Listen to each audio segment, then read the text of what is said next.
Welcome, everyone, to episode 129 of 1 Hour, 1 Decision, 1H1D. I am Chris.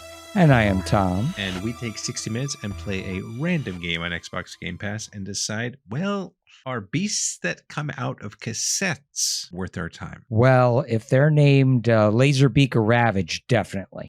Okay. Well, I don't think this game had that. But anyway, this episode, we're going to be talking about Cassette Beasts by Bytten Studio. I believe that's the name. And this game came out back in June of 2023. I played this on the PC. It was a 920.96 megabytes on the PC. Tiny game on the PC. What about you, Tom? I unfortunately did not come in under a gig as you did. 1.4 gigabytes on the Series S. Wow. Which is quite a bit larger. Yeah. It's 50% basically larger. I mean, it's definitely not the character art, I'll tell you that much. But no, I've got all kinds of questions.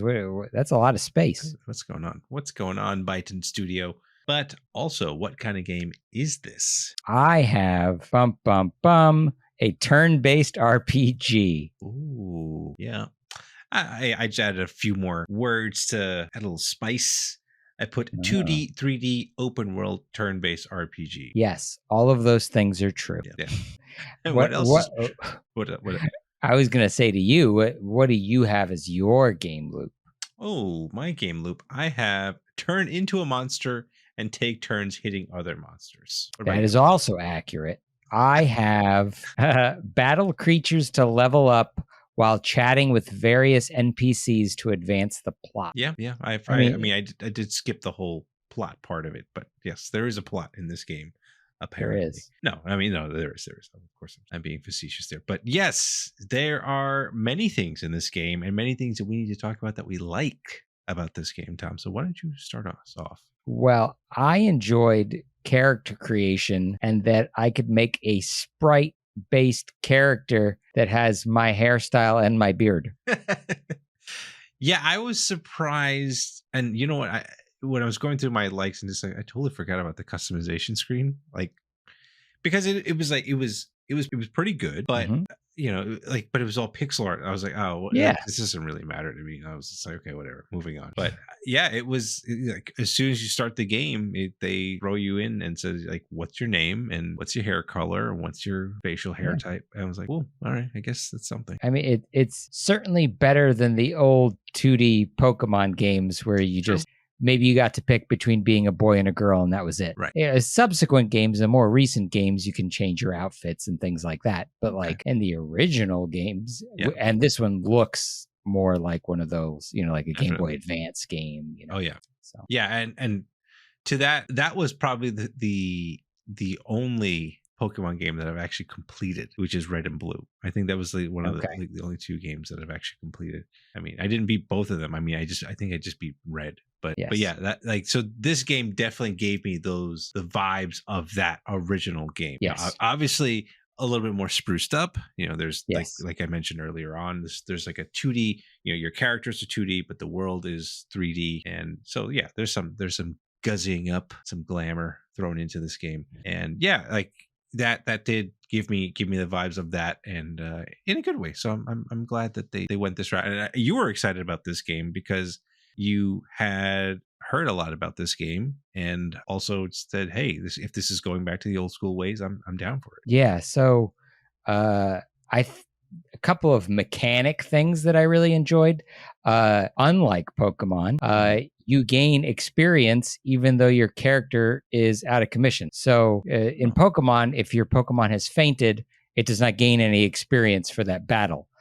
However, here, supposing that you complete the battle, your cassette beasts do level up and gain abilities and things, even if they went down in the fight. So that's the thing I was still trying to wrap my head around, because the way the mechanic works, you're not capturing a beast. No. You're copying what it is and you transform into them. Correct. So like in a way, I guess, like to your point, like mechanically it makes sense because it's still you. even if it faints, Right. that gains experience. So yeah, like that's kind of cool. And I'm sure for hardcore Pokemon fans like yourself, it's a nice change of pace, because it's like, Yeah. I don't like, I would like all my characters that I collect, or monsters that I collect, to gain experience no matter what. But I guess that's how they extend the longevity of a series or a playthrough. So there are a couple of other mechanics that I want to call out. We talked about recording the new forms. There are type matchups like Pokemon has. Unlike Pokemon, you have the ability to fuse two of these cassette beasts into a, I guess more like a Digimon-esque. You take in two characters and you fuse together and you make a more powerful third monster. I think that's pretty cool. Yeah, and you basically gain all the abilities of both characters or both monsters. Yes. The one thing, I only got to the point where it was like it was part of the story that it happened, that like the fusion happened. But I don't know, did you actually use it in battle like after the fact, or? Yeah, it's on like a cooldown that you have to charge. It doesn't, it's not something that you can do all the time. Okay. Which is probably for the best, right? Because it would you just kill everything. It would make things too easy. And also it's like if you're constantly fusing, the cool factor of it, goes down. Right. And I think the creatures themselves, or at least a lot of them, are pretty interesting. Especially since I like bug style creatures. Like there were no shortage for me. Right. There was also like a snake creature, and I was like, all right, I'm down. Like I switched out of my starter cassette like almost immediately. Really? The second I could start recording other creatures out in the world, I was doing that and like switching out constantly. Even my companion, I switched her out to have a different cassette. So I was a little confused how the recording worked. I thought it was like Pokemon where you had to weaken them till they're like, down to 0, and then you can capture them. But I tried that, and it was still unsuccessful. And like, I was like, okay, well, what's the deal here? So because you have 2 party members, you set one of them to record, and then the other character, you want to use this opportunity to just wail on the opponent monster. Right. And if you do a lot of damage with the other character, it increases your chances of success. So unlike Pokemon, where it's like you weaken them down to till their HP is really low, and then you throw a Pokeball, you can start at a very high level of hit points of the opponent, because it's about the damage that you're outputting with your other character. Right. It's not about their current health. It's about like what's happening to them while you're recording. But it's like the recording lasts for only a certain amount of turns. Is that what it is? Yes. Okay. It lasts for like a couple of rounds. But if your character who is in the recording process takes damage, the recording fails. So there's like a level of like, strategy there, where it's like you want to make sure that you've taunted or drawn the attention away from that character, so that you can do a successful recording. If your character's out there with the microphone trying to record, but has drawn aggro, like you're never gonna get that recording, because that's true. And they're vulnerable too, because now you're taking damage to your real character, not the cassette form. And I thought that part was actually kind of neat too, because it's like you almost have 2 health bars in a way. Yeah, you totally do. And like, your monster has its health bar, and then it's like then you as a character. But now that I think about it, though, you as yourself, you don't have any attack moves, do you? No. So you just have to run away at that point. Well, you switch cassettes if you have any. If you have right. Otherwise, cassettes, you fail. Right. That's right. You fail out. That's what it was. Yes, that's right. Which is all right. It's kind of cool. I also during the battles, I thought the attack animations were pretty good for what they were, and the character designs, like you mentioned, were great too. And the other thing I liked, which I believe the newer Pokemon have, is the artwork during the dialogue. Like, the little character designs, whatnot there. Those are really good too. Yeah. The portraits. Right. The portraits were really well done. I think overall artwork in this game is good. Yeah. For what it is. Yeah. Yeah. So, I mean, it's pixel art, so the sprites look good. They're animated. They, like you said, they have attack animations. I think the character portraits look much better because they're hand drawn and have a lot more detail to them. And then, I think generally the 2D characters in the 3D world works for what, it was an aesthetic that they're going for, and I think it works, especially to create that sense of nostalgia, which obviously they're trying to create. That's very obvious. Even a lot of the things that they do with like repurposing kind of Pokemon mechanics, like, so Pokemon have different moves, right? But in this game, your character has, or your cassettes have a bunch of moves. They can have more than 4, which is nice, right? You're not locked into the 4 like you are in Pokemon. And the way they've done it is that they're stickers. So you can take the stickers and put them on a cassette. And then if you want to move that move to a different monster, you peel the sticker off and then apply it to a different cassette. So you can, if you see that you're using one monster more than another, you can move maybe your better moves onto that creature to stack the deck, as it were. It's pretty cool. Giving you that flexibility.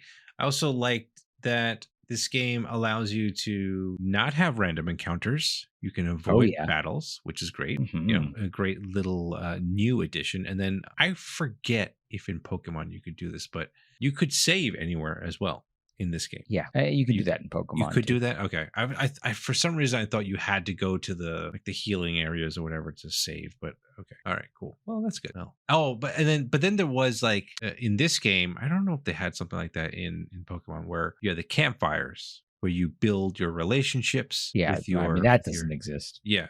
Well, I mean, the relationship part, fine, but like a place where you kind of can rest and heal up, which is, I guess, essentially the Pokemon clinic or whatever. Yeah. But you have to use because there is just, it seems like just the one main town in this game. Yeah. So you're not going from city to city to city. So they need to have waypoints throughout the map where you can heal. Yeah. But it costs resources to do that. So there is a level of again strategy there where you have to think like, is it worth healing now, or can I push a little bit further and wait? Those resources are scarce too. Yeah. So choose your spots wisely, folks. Anything else here you want to bring up though? Yeah. I think I'm ready to move on. Are you ready to move on?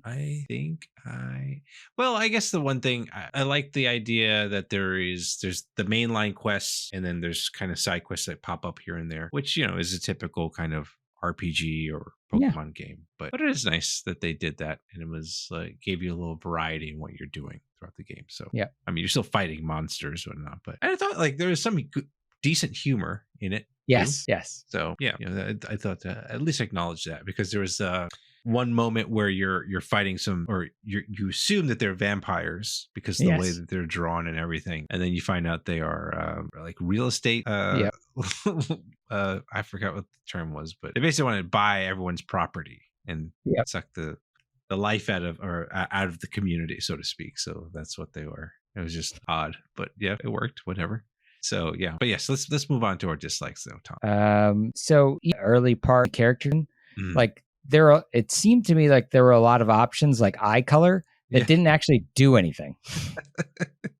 And so I know some of them have an item equipped, like maybe there's like a head accessory, and it's like I wasn't at, so okay, that makes sense. But I mean, my character had eyes. Why wasn't the eye color relevant? Right. I don't know.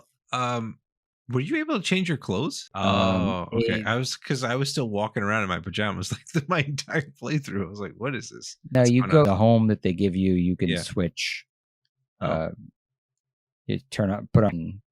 Early in the game, you must have just missed it somehow. I definitely missed that, but I mean, it didn't matter to me because I'll be honest, Tom, I didn't like how the characters looked in the open world, because it was like it was the thing that was just frustrating for me was the fact that there was really good portrait art. There was like even the world itself looked really good.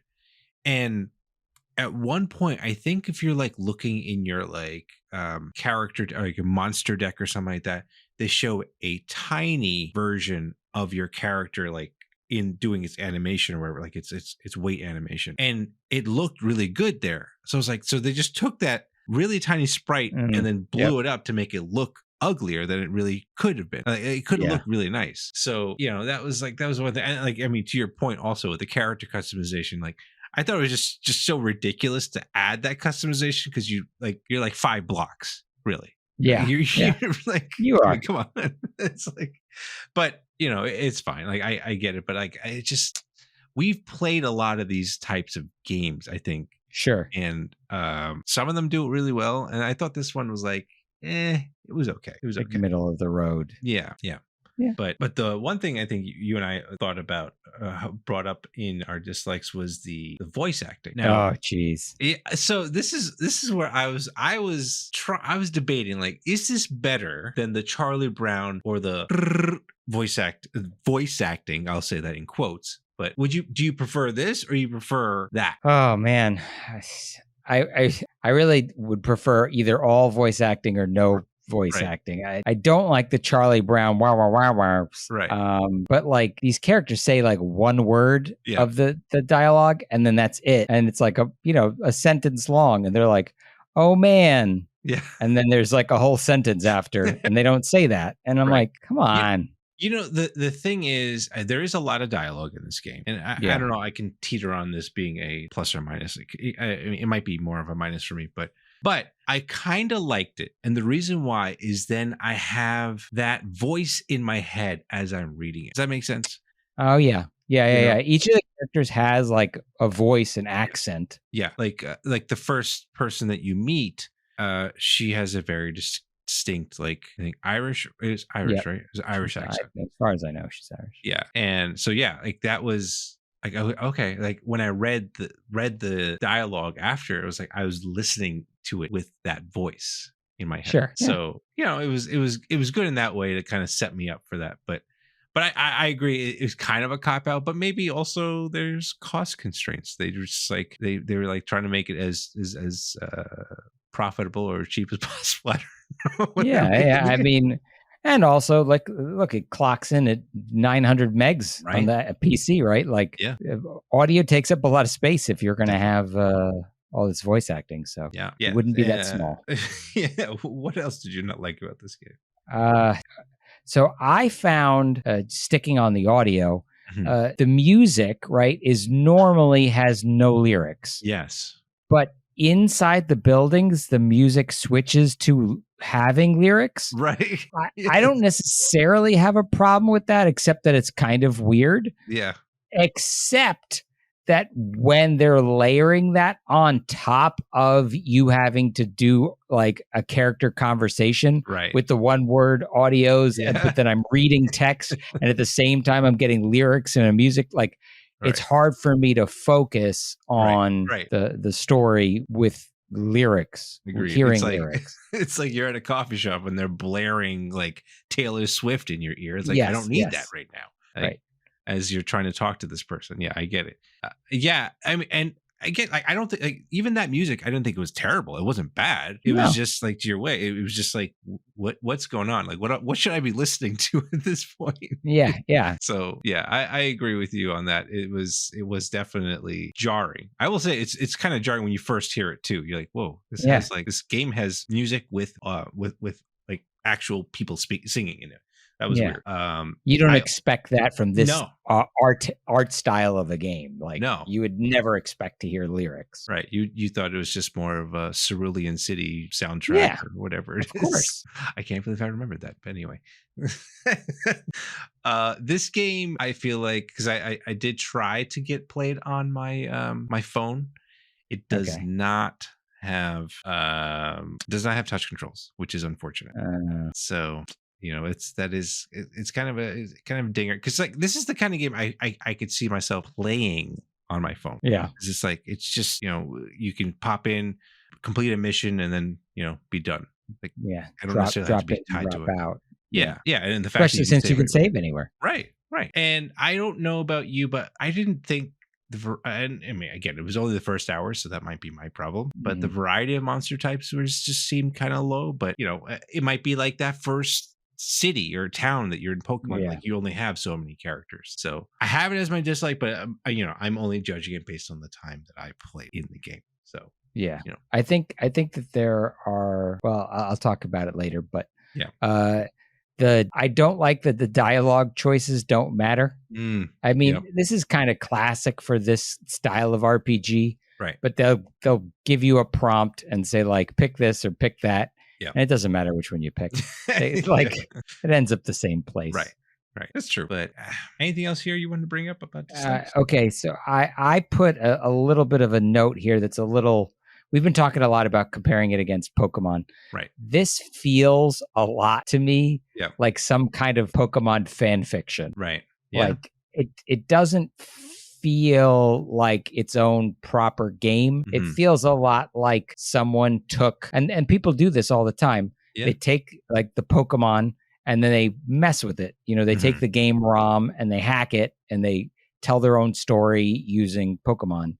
Yeah. This is a little bit different because they've created their own creatures and stuff like that. Sure. But it's so much like Pokemon in a lot of ways that it feels like, some kid came up with their own 100 Pokemon, drew them in their notebook, and then we're like, this is my Pokemon story. Did you feel dirty playing this game, Tom? Is that what it is? A little bit. And there are a lot of like these Pokemon, like ROM hack, or like, people use RPG Maker and make their own Pokemon games. Like there are a lot of these out there in the world. Yeah.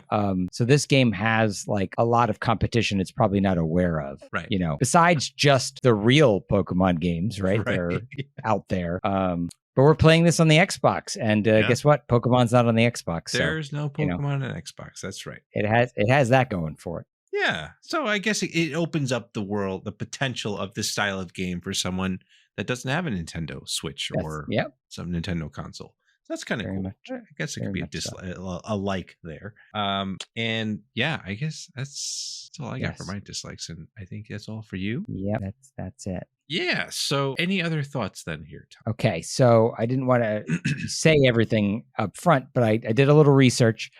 There are 120 monsters, cassette beasts, in the game. And because there are 120, that leads to 1,400 possible fusions. Ooh. Which is pretty cool. A little math there, okay. Yeah. But 120 is not a lot when you compare it against, Pokemon, especially current Pokemon. Current. You have but I mean, like if you're going back to yes, that's true. But it's still 30 shy of the original 150. Yes. So that's true. There are options available if you don't think this game is hard enough. You can turn on permadeath, and there's also a map randomizer available. I guess maybe later on to increase replay. Okay. And for as much crapping on it as we've been doing, this game is predominantly built by two dudes. Wow. So I mean, right? Like it's pretty impressive when you consider that it's mostly made by two people. Two people working full time. They had some part timers helping them. Yeah. But these two people acknowledge that Pokemon was a major inspiration for them. Right. So I think that's important, right? They don't pretend like this isn't Pokemon inspired. It totally is. We definitely have given our dislikes, but I feel like we gave it a fair shake in terms of our positives that we've seen. Yeah. I'm just saying, you know, I think it's important to point out that when it's made by one or two people, like expectations should be, for sure. And it's also impressive that this game, according to How Long to Beat, takes about 17 hours if you golden path it, which is a good amount of content, to be really honest. 23 hours, if you add some of the side quests and stuff like that as well. So not bad. Not bad, all things considered. And like I mentioned before, Xbox Cloud gaming is available with a controller, and it does have cloud saves, so your stuff transfers all over the place. So that's good stuff. Perfect stuff.